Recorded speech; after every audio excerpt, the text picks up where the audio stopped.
دماغی صحت کا عالمی دن۔ پاکستان سمیت آج دنیا بھر میں دماغی صحت کا عالمی دن منایا جا رہا ہے۔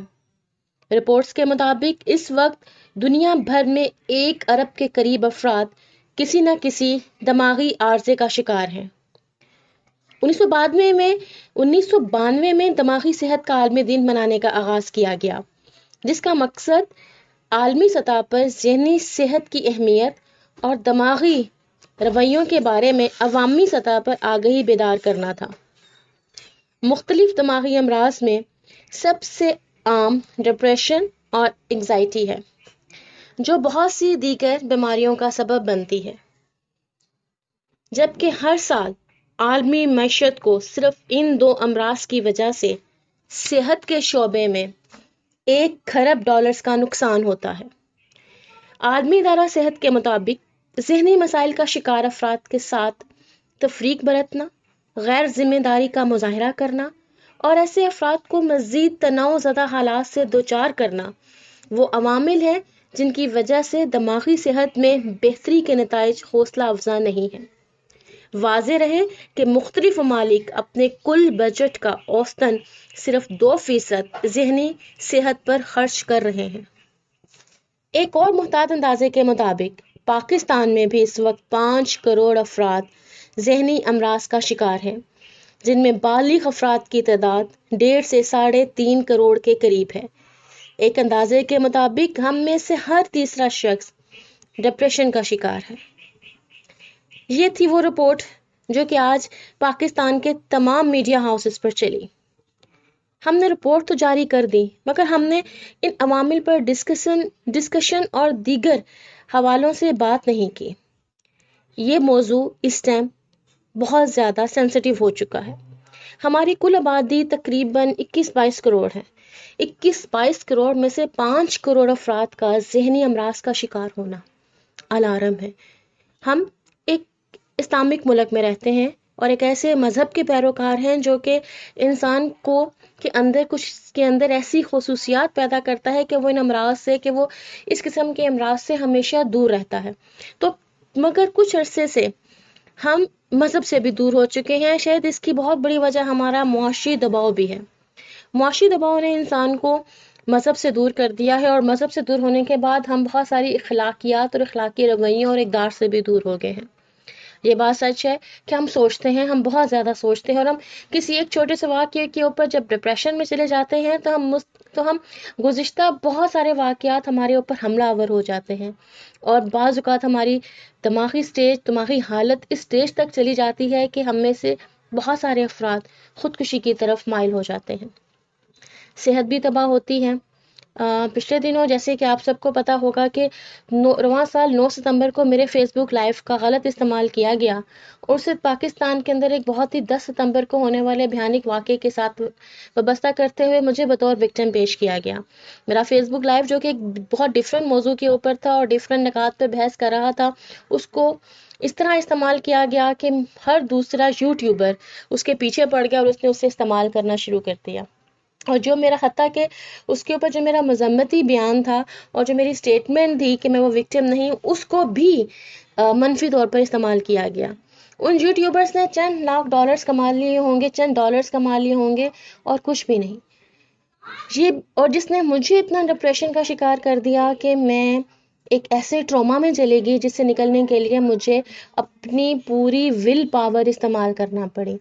اس ٹراما میں جانے کی وجہ سے میری صحت خراب ہوئی، اس ٹراما میں جانے کی وجہ سے میرا ایٹیٹیوڈ پرابلم میرے اندر آیا، بہت کچھ میں ہو رہی تھی، لیکن پھر میں نے اپنے آپ کو اس صورتحال سے خود نکالا۔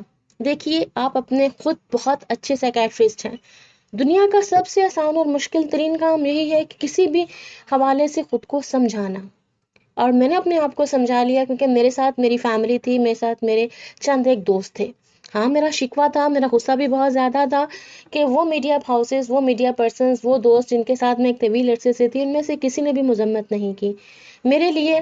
صرف چند ایک، جیسے کہ امریکہ کے مشہور شاعر ہیں، پاکستانی شاعر ہیں، امریکہ میں رہائش پذیر ہیں، عارف امام صاحب نے اس ایشو کو اپنی وال کے اوپر اٹھایا، کراچی سے عائشہ نے اٹھایا، اور 2 سے 3 اور دوستوں نے۔ مگر اس کے علاوہ وہ دوست جو ڈفرینٹ میگزینس کے اندر میگزینس ایڈیٹر تھے، ان میں سے کسی نے بھی سائبر ہراسمنٹ کے اس ایشو پر بات نہیں کی. ان سب رویوں نے مجھے بہت زیادہ ڈپریشن کا شکار کیا، اور میں ایک ایسے ٹراما میں چلی گئی جس میں کہ خود ترسی تھی. لیکن پھر میں نے خود ترسی سے خود نکلنے کا فیصلہ کیا. میں نے اپنے آپ کو اللہ کی وہ رحمتیں، اللہ کے وہ کرم جو مجھ پر وقتاً ہوئے، میں نے ان کو یاد کیا. میں نے لکھنے کی طرف پھر بھی واپس آ گئی، اور اب میری ایک مکمل نارمل لائف شروع ہو چکی ہے، جس میں سب سے پہلے اپنے رب کی مشکور ہوں کہ اس نے مجھے کچھ ایسی ذہنی استعداد سے نوازا اور مجھے سمجھا، اور کہ میں نے سارے حالات کو سمجھتے ہوئے یہی فیصلہ کیا کہ میں خاموشی اختیار کروں. کیونکہ ہمارے ہاں جو سیاستدان ہیں وہ بھی صرف دعوے کرتے ہیں، عملی طور پر وہ بھی ان سارے معاملات کے اندر بہت دور ہیں. کیونکہ ظاہری بات ہے کہ ہم عوام نہ ان کے لیے نہ 3 میں ہے نہ 13 میں. اب معاملہ جو صورتحال یہ ہے، کیا صحت کا عالمی دن منایا جا رہا ہے، میرے سامنے یہ پوری رپورٹ آئی، اور اس کے اوپر میں نے بہت ڈیپلی جب اس کو اسٹڈی کیا، اور پھر میرے لیے سب سے افسوسناک صورتحال یہ تھی کہ جو 5 کروڑ پاکستانی ہیں اس میں ہر کلاس میں، اور اسپیشلی سب سے پینفل بات یہ ہے کہ 1.5 سے 3.5 کروڑ کے قریب وہ افراد ہیں جو بالغ ہیں.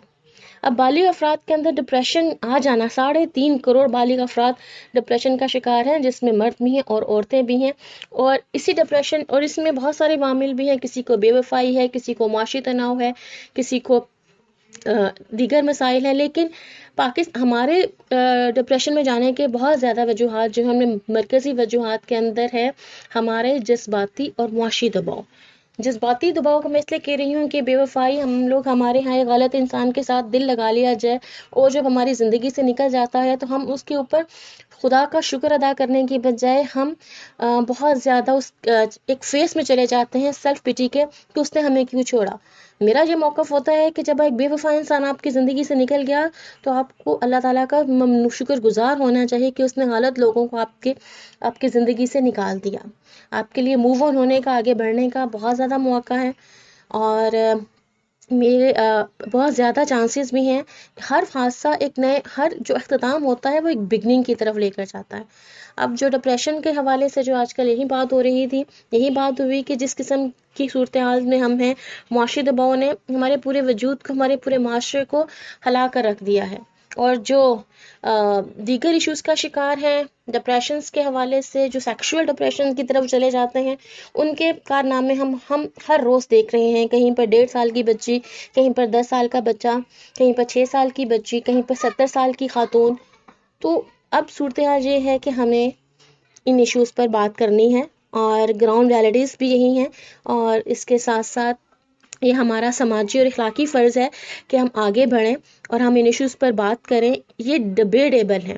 یاد رکھیے، جب آپ ڈبیٹ کر ایک مسئلے کا حل کر سکتے ہیں تو پھر اس کے لیے آپ کو چیخنے یا چلانے کی ضرورت نہیں ہے، کیونکہ بعض اوقات آپ کی چیخ سنائی نہیں دیتی. میں پوری شدت سے چیخی تھی مگر میری چیخ کسی کو سنائی نہیں دی. تو لہٰذا اس کے بعد میں جس ڈپریشن میں گئی اور اس کے بعد مجھے نکلنے میں 1 مہینہ لگ گیا. تو میں نہیں چاہوں گی کہ مجھ سے وابستہ افراد بھی اس قسم کی کسی صورتحال کا شکار ہوں. میری آپ سب سے درخواست ہے کہ اپنے ارد گرد رہنے والوں کے اوپر توجہ دیں. رزق جتنا ہے اللہ تعالیٰ کی جانب سے ہے، وہ کم دے کر بھی آزماتا ہے اور زیادہ دے کر بھی آزماتا ہے اور نہ دے کر بھی آزماتا ہے. میں آج کل جس قسم کے بدترین معاشی صورتحال کا شکار ہوں، میں اس میں بھی اللہ تعالیٰ کی ممنون ہوں، اللہ تعالیٰ کے شکر گزار ہوں کہ کم از کم کھانے کو مل رہا ہے. اور یہ مسائل جو ہیں یہ وقتی ہیں، انشاءاللہ تعالیٰ وقت آنے پر حل ہو جائیں گے. اور مجھے کسی قسم کی نیگیٹو اپروچز اور نیگیٹو ویز کی طرف نہیں جانا. مثبت رویوں کو فروغ دیں، مثبت رہیں، ڈپریشن سے نکلیں، تخلیقی ایکٹیویٹیز کی طرف آئیں، کریٹیو ایکٹیویٹیز کی طرف آئیں، جس میں گارڈننگ بھی ہے، جس میں بہت سارے کام ہیں. اور جو ہماری گھریلو خواتین ہیں وہ شوہروں کی بے وفائی، شوہروں کے رویے، تو وہ خود کو بھی دیکھیں کیا وہ اپنے شوہروں کے لیے ایک اچھی بیوی ثابت ہو رہی ہیں. ہم لوگ ہر توقع دوسروں سے کرتے ہیں، ہم اپنے لیے کوئی توقع نہیں رکھتے. اس ڈپریشن کے اندر یقیناً خواتین کی ایک کثیر تعداد ہوگی، وہ گھریلو خواتین کی تعداد ہوگی جو بعد میں شوہروں سے کے ہاتھوں پٹتی بھی ہوں گی. تو مار کھانے سے بچیے، پٹنے سے بچیے، اپنے آپ کو مثبت سرگرمیوں میں مصروف رکھیں، اپنے ارد گرد کے لوگوں کے ساتھ اچھا سلوک کریں اور اچھا برتاؤ کریں تاکہ آپ کو ریٹرن میں اچھائی ملے. اور اگر آپ کو ریٹرن میں برائی بھی ملتی ہے تو یاد رکھیے دوسرا آپ کو وہی دے رہا ہے جو اس کے پاس ہے. آئے ہم سب مل کر دماغی صحت امراض کے جو عالمی دن ہے اس کے اوپر اس بات کا فیصلہ کریں کہ ہم نے اپنے لیے کچھ ایسا کرنا ہے کہ ہم مسائل کے باوجود بھی پر امید رہیں. یاد رکھیے، جب آپ کلمہ پڑھتے ہیں، جب اللہ کی وحدانیت کا اقرار کرتے ہیں، تو آپ اس بات کا بھی اقرار کرتے ہیں کہ آپ کے لیے جو ہستی 70 ماؤں جتنی محبت کرتی ہے، وہ آپ کو مسائل میں کبھی تنہا نہیں چھوڑے گی. اپنا اور اپنوں کا بہت سارا خیال رکھیے گا، مجھے دعاؤں میں یاد رکھیے گا. بہت زیادہ محبتیں، بہت زیادہ دعائیں، اور یہی کہوں گی کہ نا امیدی کفر ہے. بے شک حالات ایسے ہیں کہ ہم پریشان ہیں، ہم دباؤ میں ہیں، مگر اس کا مطلب یہ نہیں کہ ہم اپنی جان لیں یا اپنی جان دیں یا دوسروں کی جان لیں. آپ بھی قیمتی ہیں، دوسروں کی جانیں بھی قیمتی ہیں. اللہ تعالیٰ آپ سب کا حامی و ناصر ہو.